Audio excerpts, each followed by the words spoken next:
এতিয়া ইয়াৰ প্ৰাইচটো বিষয়ে জানো। এটাত মই কমপ্লেইন পাইছিলোঁ কিছুমান ইউটিউবাৰ মতে।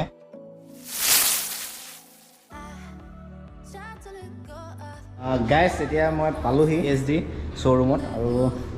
বাইকখিনি এইখিনি এইফালে দাদা আছে। আপোনাৰ নামটো? মোৰ নাম দিগন্ত দে। দিগন্ত দে। বাইকৰ বিষয়ে ডাইৰেক্ট সোধোঁ আৰু বাইকৰ ওচৰত বলক। বাইকৰ ওচৰত বলক। এতিয়া আমি বাইক ESD এডভেঞ্চাৰখন নিবলৈ আহিছোঁ। এতিয়া এইটো কালাৰ নহয় একচুৱেলি ক'বলৈ গ'লে, আৰু ইয়াৰ ফিচাৰ্ছ আৰু বিষয়ে অলপমান জানিম দাদাৰ পৰা। দাদা ইয়াৰ বিষয়ে অলপমান কওক। হয়, ফাৰ্ষ্ট অফ অল এইটো হৈ গ'ল আমাৰ ESD এডভেঞ্চাৰ। হয়, ESD এডভেঞ্চাৰ আপোনাৰ এইটো কম্পেয়াৰ হয় হিমালয়নৰ লগত। হয়, হিমালয়নৰ যিখিনি বস্তু আপোনাৰ দিয়া আছে সেই ছেইম বস্তু ইয়াতো দিয়া আছে। হয়, ঠিক আছে, কিন্তু কেইটামান বস্তু বেছি পাব আপুনি। হয়, ESD যেতিয়া আপোনাৰ ফাৰ্ষ্ট লঞ্চিং হৈছিলে 1969ত। ঠিক আছে, তাৰপিছত তেতিয়া এইখিনি বাইক নাছিলে। হয়, তেতিয়া আছিলে আপোনাৰ ESD ৰোড ষ্টাৰ যোনটো আছে হয়, হয়, সেইখিনি বাইকৰ নিশ্চয় আছিলে, বাট এনেকুৱা গেটআপ আপুনি নাপায় তেতিয়া। ঠিক আছে, এটা কথা সুধোঁ, এই ESD আৰু জাভা একেটাই নেকি দুটা? একেটা নহয়, কোম্পানীটো কি হ'ল টাই আপ হ'ল। টাইপ হ'ল। হয়, আগৰ পৰাই জাভা আৰু ESD একেলগতে আছিলে, এতিয়াও একেলগতে আছে। খালি আমাৰ যোনখিনি বাইক বনাই আছে এতিয়া কোম্পানীয়ে, এইটো মহিন্দ্ৰাৰ যোন টেকনিচিয়ান হয় সিহঁতি ডিজাইন কৰি আছে আৰু ইহঁতৰ মেকানিকে বনাই আছে বাইকখিনি মেনুফেকচাৰিং কৰি আছে। গতিকে মই এইখিনি বাইকত ক'ব গ'লে এইটো কালাৰ হৈ গ'ল মেম্বো ব্লেক। হয়, মেম্বো ব্লেক কালাৰ, আৰু লগত টেংকিটো আপোনাৰ ডিজাইন দেখি আছে, এইটো একচুৱেলি গ্ৰাফিক্স হয়, বাট এইটো আপোনাৰ হাতত নালাগে, গ্ৰাফিক্সটো উঠি নাযায়। হয়, তাৰপিছত আপোনাৰ যোনটো ডিছপ্লে দিয়া আছে এইটো ফুল্লি আপোনাৰ ডিজিটেল হয়। এইটো আপুনি ইয়াত আপোনাৰ গিয়াৰ হ'ল ছটা ইয়াত শ্ব' কৰিব। ঠিক আছে, প্লাছ আপুনি কিলোমিটাৰ MPH বুলি আছে এটা, সেইটো কৰিব পাৰে এইখিনি মুড দি। ঠিক আছে, তাৰপিছত আপুনি স্পীড শ্ব' কৰিব, প্লাছ এক্সিলেটাৰ শ্ব' কৰিব, প্লাছ মাইলেজ শ্ব' কৰিব। ছাইড ষ্টেণ্ড পৰি আছে, ছাইড ষ্টেণ্ডৰ চেঞ্চাৰ দিয়া আছে। ছাইড ষ্টেণ্ডটো আপুনি যেনেকৈ উঠাই দিব চব নাইকিয়া হৈ গ'ল। ঠিক আছে, ছাইড ষ্টেণ্ড চেঞ্চাৰ দিয়া আছে, প্লাছ মুড 3টামান দিয়া আছে। এতিয়া অফ ৰোড নোৰে মুডটো আপুনি এইটো ছুইচ দিয়ে আপুনি চেঞ্জ কৰিব পাৰিব। এইটো মুড চেঞ্জ কৰিবৰ কাৰণে আপুনি প্ৰেছ কৰিব লাগিব 5 ছেকেণ্ডলৈকে। 5 ছেকেণ্ড। হয়, ভি। যদি আপুনি এইটো প্ৰেছ কৰি থয় তেতিয়া আপোনাৰ ৰেইন মুডত আহি যাব। ৰেইন মুডৰ কাম হৈ গ'ল আপোনাৰ যেতিয়া এনেকৈ বৰষুণত দিন না আপুনি যেতিয়া চলাব বাইকখন অফ ৰোডিং বাইক হয়, চ' গতিকে ৰেইন মুডত চলালে আপোনাৰ পিছপিনে যোনটো ABS আছে, পিছপিনে যোনটো ABS আছে, এই মুডটো চেঞ্জ কৰাৰ লগে লগে ABSটো ডিডাক্ট হৈ যাব। আৰু আপোনাৰ অকল ভৰিটো দিলে ব্ৰেকত যেতিয়া আপুনি প্ৰেছ কৰিব অকল ব্ৰেক লাগিব, তেতিয়া ABSৰ কাম নাই, তেতিয়া স্কেটিং নহ'ব। ঠিক আছে, আৰু ৰেইন মুডৰ পৰা যেতিয়া আপুনি অফ ৰোডিং মুডত যাবগৈ, তেতিয়া বেয়া ৰাস্তাত গৈ আছে ছাপ'জ আপুনি, তেতিয়া কি হ'ব, হিল এৰিয়াত আপুনি যেতিয়া চলায় তেতিয়া ফ্ৰণ্ট ABSটো কাম কৰা বন্ধ কৰি দিয়ে, অকল ব্ৰেক লাগিব বাট ABS কাম নকৰে। আপুনি ইয়াত চিম্বল দেখাই থাকিব ABSৰ, এইটো নাইকিয়া হৈ যাব। ঠিক আছে, প্লাছ ব্লুটুথ ছিষ্টেম দিয়া হৈছে, আৰু এটা এপ্লিকেশ্যন পোৱা যায় ESD বুলি, সেইটো আপুনি যদি মোবাইলৰ লগত কানেক্ট কৰি লয়, যোনটো ৰেজিষ্টাৰ নাম্বাৰ দিব তাৰ লগত যদি আপোনাৰ এটা OTP আহিব কানেক্ট কৰি লয়, তেতিয়া আপোনাৰ মোবাইলৰ যোনখিনি নটিফিকেশ্যন আহিব ইয়াত আপুনি শ্ব' কৰিব। আৰু প্লাছ আপোনাৰ ইনবিল্ট চাৰ্জাৰ দিয়া হৈছে অনলি ফৰ ৰাইডিঙৰ কাৰণে। যেতিয়া ৰাইডিং যায় মানুহৰ মোবাইল ছুইচ অফ হৈ যায়, ইয়াৰ পৰা আপুনি চাৰ্জ কৰিব পাৰিব। ঠিক আছে, এইটো ইনবিল্ট দিয়া আছে। তাৰপিছত আপোনাৰ তেল যোনটো ফুৱেল টেংক হয়, ফুৱেল টেংক আমি কাষ্টমাৰক প্ৰভাইড কৰোঁ যে এইটো 14 লিটাৰৰ টেংক হয়, বাট আপুনি BS6ত যেতিয়া আপুনি তেলটো ভৰাব মিনিমাম 1000 to 1100 ৰুপিছৰ তেল ভৰাব। 100 টকা যদি লিটাৰ হৈ যায় আপুনি 10 লিটাৰ আৰামছে ভৰাব পাৰে। মিনিমাম 2-2.5 লিটাৰ আপোনাৰ গেপিং থ'ব লাগে, বিকজ আপুনি যেতিয়া ৰানিং কৰিব তেতিয়া আপোনাৰ যদি ফুল টেংকি থাকে, ইয়াত আপুনি ইনজেক্টৰ ছিষ্টেম হয়, অপন মুড নাই, ৰিজাৰ্ভ ছিষ্টেম নাই, ডাইৰেক্ট হয় বস্তুটো। চ' গতিকে আপুনি যদি ফুল টেংকি কৰি চলায় তেতিয়া আপোনাৰ বাইক মিছ কৰিব। আৰু প্লাছ ইয়াত আপোনাৰ অলপ RPMটো বাঢ়ি থাকিব, বিকজ ইয়াত চক দিয়া নাই। এতিয়াতো গৰম ছিজন আহি গ'ল, যেতিয়া ঠাণ্ডাৰ ছিজন আহে তেতিয়া কি হয়, আপোনাৰ বহুতখিনি বাইকত বেটাৰীটো এবজৰ্ব কৰিব নোৱাৰে।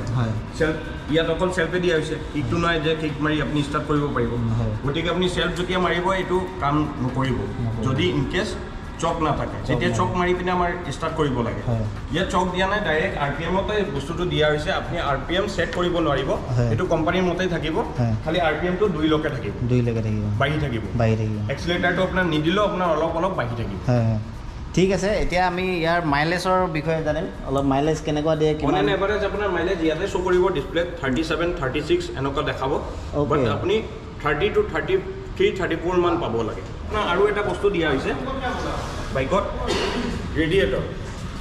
এই ৰেডিয়েটৰ লগত এটা ফেনো দিয়া হৈছে এটা ফুলি কভাৰ থকা হয় আপোনাৰ টেংকতটো গোটেইখিনি এক্সেসৰিজ লাগিব বাট এই ফেনৰ লগত কোনো এটাচ নাথাকে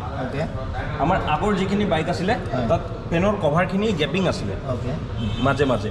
এই গেপিঙৰ কাৰণে কি হয় ক্লেমটো কেতিয়াবা হুমাই পিনে ফেনটো জ্বলি যায় সো গতিকে এইটো ফুলি কভাৰ দিয়া হৈছে এইটো যোনটো টায়াৰ আছে টায়াৰটো হৈ গ'ল আমাৰ টায়াৰৰ নাম দিলে কোম্পানী পা নিবি হয় নিবি টায়াৰ নিবি টায়াৰটো মানে কি হয় ইয়াৰ যোনটো গ্ৰিপিং আছে অফ ৰোডিঙৰ কাৰণে বহুত ধুনীয়া মানে আপুনি হেৰি পাব ইম্পেক্ট দিয়া হৈছে এই বস্তুটো আপুনি যেতিয়া বাইকত ৰখি পিনে আপুনি অফ ৰোডিং কৰিব অপাৰেটিং মানে এনেকুৱা হয় ন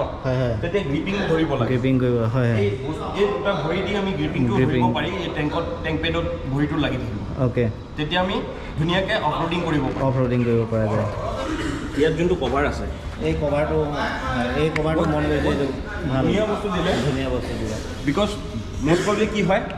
যেতিয়া ৰেইন মুডত আপুনি চলাব তেতিয়া ধুল হেৰি মাতটো সোমাব এই কভাৰটো দিয়াৰ কাৰণ হ'ল নোসোমালে আপোনাৰ ডিস্ক ব্ৰেকৰ যোনটো চাউণ্ড ওলায় সেইটো নোলাব এই কভাৰটো ইয়াৰ কাৰণে দিয়া হৈছে প্লাছ আৰু ইঞ্জিন CC হৈ গ'ল 334 cc 334 cc আমাৰ একজেক্ট 334 cc এ পাব আমি 350 ক'ব নোৱাৰোঁ কেলে কি আমাৰ যিমান বাইক আছে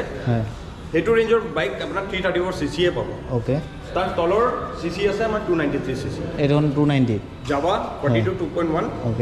293 cc বাট মাইলেজ আপুনি দুটাতে সেম পাব টায়াৰ কেইটাৰ বিষয়ে কৈ আছোঁ এইটো টায়াৰ টিউবলেছ নেকি টিউবলেছ নহয় মই বহুতৰ মুখত শুনিছিলোঁ এইটো টিউবলেছ হয় কি টিউবলেছ নহয় কাৰণ এইটোৱে মই কৈ দিছোঁ যিখিনি অফ ৰোডিং বাইক হয় আৰু যোনখিনি স্পোক লাগি থাকে এইখিনি কেতিয়াও টিউবলেছ হ'ব নোৱাৰে যদি আপুনি টিউবলেছ হৈ পিনে অফ ৰোডিং কৰিব যায় আপোনাৰ এল'ইল ভাঙি যাব ক্ৰেক হৈ যায় এল'ইলটো হৈ গ'লে ইয়াত আপোনাৰ টিউবলেছ পাই যাব এইটো হৈ গ'ল চিটি ৰাইড বাইক এইটো হৈ গ'ল of roading bike of roading বাইকত যিকোনো বাইক য'ত স্পোক থাকিব সেইটো বাইক লৈ আপুনি অফ ৰোডিং আৰামছে কৰিব পাৰে সেইটো হয় আৰু টায়াৰৰ যোনটো স্কিডিং হয় ন বহুত টায়াৰ স্কিডিং হয় আমাৰতো স্কিডিং নহ'ব কোম্পানীৰ পৰা গেৰেণ্টেড দিয়া হয় বাকী এটাত মই কমপ্লেইন পাইছিলোঁ কিছুমান ইউটিউবাৰ মতে ইয়াৰ ব্ৰেক শ্ব'টো বেয়া হৈ গৈছে বুলি শুনিছিলোঁ এইটো কি কমপ্লেইন পাইছে নেকি এতিয়ালৈকে মানে আপোনালোকে কিমান বাইক দিছে ইয়াত এতিয়ালৈকে আপুনি লোৱাৰ পিছত এইটো বাইক তিনিচুকীয়া ডিষ্ট্ৰিক্ট বুলি নকওঁ আমাৰ বহুত বিভিন্ন জেগাৰ পৰা আহে বাইক ল'বৰ কাৰণে চ' গতিকে মই আপোনাক ইমানে ক'ম আমি এডভেঞ্চাৰ বাইক মোটামুটি আমি 12 to 15 লৈকে আমি চেল কৰিলোঁ এতিয়ালৈকে জানুৱাৰী 25ত লঞ্চিং হৈছিলে তেতিয়ালৈকে আমাৰ ছাৰ্ভিচিঙো আহিলে বহুতখিনি মানুহ সিহঁতি একো প্ৰব্লেম পোৱা নাই বিকজ ব্ৰেক মাৰাৰ ওপৰত কথা আপুনি ব্ৰেক যোনটো প্ৰেছ কৰিব সেইটোৰ ওপৰত কথা ব্ৰেক শ্বুটো ব্ৰেক পেড যোনটো আছে ইয়াত আছে সেইখিনি ব্ৰেক পেড আপুনি চব বাইকতে পাব ছেম ঠিক আছে বাট আপুনি এতিয়া যে প্ৰেছ কৰিব এতিয়া আমি চাপ'জ ধৰক ব্ৰেক মাৰিব আছে ইয়াতো ABS আছে ইনষ্টেণ্ট ব্ৰেক ৰখি যাব বাইকটো ৰখি যাব ঠিক আছে কিন্তু আমাৰ ব্ৰেক মাৰা কেইটামান বস্তু আছে যেনেকৈ ইয়াত গ্ৰিপিং দিয়া নাই ৰাবাৰ নাই ঠিক আছে মানুহে ভাবিব ইয়াত আমি দিবলৈ পাহৰি গ'লোঁ বাট কোম্পানী এইটো মতে বনালে য'ত আপোনাৰ জোতাৰ গ্ৰিপিংটো যোনটো থাকে শ্বুৰ গ্ৰিপিংটো ইয়াৰ লগত এডজাষ্টেবল হ'ব কাৰণে আপুনি এডজাষ্ট কৰি পিনে ব্ৰেক মাৰক আৰু দুটা ব্ৰেক যদি একেলগত ধৰি পিনে মাৰে তেতিয়া এইটো ABS-ৰ কাম হ'ব ফুল স্পীডত আছে দুটা ব্ৰেক একেলগত মাৰক জাগাত ব্ৰেক বাইকটো ৰখি যাব ব্ৰেক শ্বুৰ লৈ একো ইছ্যু অহা নাই এতিয়া এইটো এতিয়া বৰ্তমান পাৰ্কিং লাইট জ্বলি আছে ঠিক আছে এইটো পাৰ্কিং লাইট হয় ফ্ৰণ্ট ছাইডত লাইট ইয়াত আমাৰ ESG-টো 3টা মডেল ওলাইছে বৰ্তমান 3টা মডেলত আপোনাৰ LED লাইট দিয়া হৈছে ঠিক আছে LED লাইটৰ পাৱাৰটো বহুত ধুনীয়া পাৱাৰ হয় ৰাতিৰ কাৰণে আৰু ছেকেণ্ড হ'ল আজিকালি মানুহে হেল'জিন নিবিচাৰে আজিকালি LED বিচাৰে বিকজ আপগ্ৰেড হৈ আছে মানুহ তো তাৰ মতে বাইকো আপগ্ৰেড হ'ব লাগে চ' কোম্পানী কি কৰিলে তাত আপোনাৰ লগাই দিলে LED আপোনাৰ দুটা ফেচত আছে এটা ওপৰ ফেচত আপাৰ পাৰ্ট আৰু এইটো লোৱাৰ পাৰ্ট ইয়াত আপুনি পাৰ্কিং লাইটটো জ্বলি আছে যেতিয়া মই বাইকখন ষ্টাৰ্ট কৰিম তেতিয়া আপুনি চাব পাৰিব মই এবাৰ ষ্টাৰ্ট কৰি দেখাইছোঁ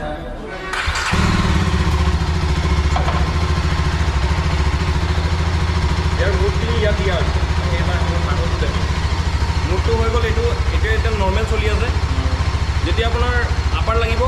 এইটো ওপৰত কৰিব লাগিব এইটো যেতিয়া ওপৰত কৰিব ওপৰত চব হয় এইটো আপাৰ হৈ গ'ল এইটো নৰ্মেল আৰু ইয়াতে পাঁচ দিয়া তিনিটা বস্তু ইয়াতে দিয়া আৰু এটা কথা কৈ দিছোঁ ইয়াৰ লগতে ষ্টেণ্ডাৰ্ডত চেঞ্চাৰ দিয়া হৈছে এতিয়া মই জাষ্ট 1 নম্বৰ গিয়াৰ লগালোঁ বাইক গৈ আছে ধুনীয়াকৈ যেতিয়া মই ষ্টেণ্ডাৰ্ড পেলাই দিম বাইক অফ হৈ যায় এইটো এটা চেঞ্চাৰ দিয়া হৈছে বহুত এক্সিডেণ্ট হয় ষ্টেণ্ডৰ কাৰণে চ' গতিকে আপোনাৰ যদি ষ্টেণ্ড পৰি থাকে বাইক কেতিয়াও ষ্টাৰ্ট নলয় এতিয়া আপুনি চেল্ফ মাৰক বাইক ষ্টাৰ্ট নলয় কামেই নকৰিছে ঠিক আছে এইটো যোনটো চকাৰ হয় ফ্ৰণ্ট ছাইডত এই চকাৰটোৰ নাম হ'ল টেলিস্কোপিক চকাৰ ফ্ৰণ্ট ছাইডত যোনটো দিয়া হৈছে টেলিস্কোপিক এইটো কাৰণেই দিয়া হৈছে যেতিয়া আপোনাৰ জাৰ্কিন হ'ব তেতিয়া আপুনি ফিলে কৰিব নোৱাৰিব জাৰ্কিনত বাইকটো গৈছে বুলি বিকজ এই যোনটো স্প্ৰিং দিয়া হৈছে ৰবাৰটো দিয়া হৈছে এইটোৱে হৈ গ'ল টেলিস্কোপিক ছাছপেনশ্যন আৰু নৰ্মেল ছাছপেনশ্যন হৈ গ'ল যিখিনি আমাৰ জাভা বাইকত আছে হয় আৰু ইয়াৰ লগত দুটা মাৰ্ট পাব এটা তলৰ এটা ওপৰ দুটা আপোনাৰ বোকা চকাৰ কাৰণে মানে ছেফটি আছে আৰু বাইকৰ এইটো আপুনি খুলিব পাৰে এডজাষ্টেবল হয় এইটো আপুনি খুলিব পাৰে এতিয়া ইয়াৰ প্ৰাইচটো বিষয়ে জানো যদি ইয়াৰ অন ৰোড প্ৰাইচ কিমান হয় চাওক এনে অন ৰোড প্ৰাইচ চাব গ'লে আপোনাৰ 2,37,500 ওচৰা-ওচৰি হ'ব লাগে হয় কেতিয়াবা আমাৰ ইঞ্চুৰেঞ্চ হয় আমাৰ ইঞ্চুৰেঞ্চ যোনটো আছে ইঞ্চুৰেঞ্চটো প্ৰপাৰ ৰেটটো নোলায় চ' গতিকে আমি প্ৰপাৰ ৰেটটো আমি অন ৰোডত ক'ব নোৱাৰি বাট এক্স-শ্ব'ৰুম প্ৰাইচ আপুনি যদি জানিব বিচাৰে আমি এক্স-শ্ব'ৰুম প্ৰাইচটো আপোনাক কৈ দিছোঁ এইটো যোনটো কালাৰ লয় আপুনি ইয়াত তিনিটা কালাৰ আছে এটা হৈ গ'ল কেমোটো এতিয়ালৈকে নৰ্থ ইষ্টত কোনো জেগাত অহা নাই এটা হৈ গ'ল মেম্বো ব্লেকটো আছে আৰু এটা আছে চিলভাৰটো 2,000 টকা ডিফাৰেঞ্চ হ'ব কালাৰ ৱাইজ ফিচাৰ চব চেম লাগিব বাট কালাৰ ৱাইজ আপোনাৰ 2,000 টকা ডিফাৰেঞ্চ হ'ব এইটো বাইকত 2,37,500 আমি দিয়া আছে সেইটোৱে হ'ব লাগে আৰু ইঞ্চুৰেঞ্চ যদি অলপ বাঢ়ি যায় তেতিয়া অলপ দামটো বাঢ়ি যাব পাৰে বাট এনে 2,37,500 আৰু এক্স-শ্ব'ৰুম প্ৰাইচ হৈ গ'ল 14,900 হয় ঠিক আছে এতিয়া বাইকৰ বিষয়টো গম পাই গ'লোঁ এতিয়া ইয়াৰ এছ'চিয়েশ্যনৰ বিষয়ে মানে অলপমান গম পাম ইয়াৰ পাৰ্ট মানে কিমান দাম সেইবিলাক বিষয়ে অলপ ক'ব নেকি চাওক এতিয়া ইয়াত কি আহে মানে ইয়াৰ লগত আপুনি দৌৰিব গ'লে বেকৰেজটো আহে উইণ্ডশ্বিল্ডটো আহে ঠিক আছে এই দুটা বস্তু আপোনাৰ কোম্পানীৰ পৰা দিয়ে যেনেকৈ হিমালয়নত কেইটামান বস্তু লাগি আহে আমাৰ ইয়াত লাগি নাহে আমাৰ ইয়াত এক্সট্ৰাকৈ পাৰ্চেছ কৰিব লাগে বাট হিমালয়নৰ যোনটো মানে টেংক য'ত গেছ কেন লগাব জগা তাত আমাৰ হেৰিটো লাগে আপোনাৰ মেইন কেছকেটটো লাগে মেইন কেছকেটৰ লগত লেগ গাৰ্ডটো লাগে সেইটো দুটা বস্তু এক্সট্ৰা আহে ঠিক আছে গতিকে মই আপোনাক এই পেড যোনটো দিয়া হৈছে এই স্ক্ৰুখিনি খুলি পিনে আমাৰ টেংক পেডটো পূৰা লাগিব লগাৰ পিছত টেংক পেডৰ তলত আহিব লেগ গাৰ্ডটো আহিব ইউ শেপত এইটো আহি যাব মেইন কেছ কিটৰ লগত লাগি থাকিব এইটো মই দেখুৱাই দিম কাৰণ মোৰ বাইকখনত অলৰেডি এতিয়া লগাই আছে আৰু এতিয়া লগাই আছে আৰু লগাৰ পিছত ফিনিচিংটো আপোনালোকে চাই ল'ব বহুত ধুনীয়া লাগে ফিনিচিং যেতিয়া চাব তেতিয়া আপুনি ক'ব প্লাছ আপুনি নাকল গাৰ্ড বুলি কয় সেইটোও লগাব পাৰি মানে আপোনাৰ ওপৰত কথা এইটো অপশ্যনেল হয় নাকল গাৰ্ডটো মোক দিছে নে এইটো গম পোৱা নাই এবাৰ কনফাৰ্ম কৰি দিব এইটো মই কনফাৰ্ম কৰি দিম নাকল গাৰ্ডটো যদি লগাব পাৰে তাৰপিছত মেইন কেছকিটৰ ওপৰত আপুনি গেছ কেন লগাব পাৰিব গেছ কেন বৰ্তমান আমাৰ ওচৰত এভেইলেবল নাই বাট আমি অৰ্ডাৰ দিলে মিনিমাম আপোনাৰ 1 মান্থ 25 ডেজৰ ভিতৰত আপুনি একদম ডেম চিয়'ৰ পাই যাব গেছ কেন দুটা গেছ কেনৰ প্ৰাইচ আপোনাৰ 5,000 চামথিং আহিব লাগে মোৰ ইমান মনত নাই গতিকে মই আপোনাৰ ওচৰত 5,199 এনেকুৱা কিবা আছে ঠিক আছে ত' গেছ কেন ইয়াত লগাব পাৰি প্লাছ পেনিয়াৰ কিটখিনিৰ কাৰণে ইয়াত দিয়া আছে ডাইৰেক্ট হোল্ডিং কৰিব পাৰি ইয়াত আপোনাৰ এক্সট্ৰাকৈ একো লগাব নালাগে ডাইৰেক্ট পেনিয়াৰ কিটকেইটা লগাব পাৰিব লাগেজৰ কাৰণে প্লাছ ইয়াতো লগাব পাৰিব প্লাছ চাৰি গাঁত আহিব চাৰি গাঁতটো আপোনাৰ এক্সট্ৰা লগাব লাগে চাৰি গাঁত ইয়াত এইটো যোনটো আপোনাৰ কেৰিয়াৰ কেছ কিট বুলি কয় সেইটো আপুনি ইয়াত লগাব পাৰিব ঠিক আছে গতিকে এইখিনি মানে এছ'চিয়েচ লগাৰ পিছত ইয়াৰ ফিনিচিংটো বহুত ধুনীয়া আহে আৰু যেতিয়া আপুনি হিমালয়নৰ লগত আপুনি এইখন বাইক ৰখাই দিব তেতিয়া আপুনি গম পাব হুইচ ইজ বেটাৰ আপুনি নিজৰ মতে ক'ব পাৰিব ইয়াৰ বিষয়েতো কম্পেৰিজনটো কৰিম নিশ্চয় একদিন হ'লেও এদিন ঠিক আছে থেংক ইউ একদম বহুতখিনি এই আপুনি এক্সপ্লেইন কৰাৰ কাৰণে ভাল লাগিলে আৰু এইটোৱে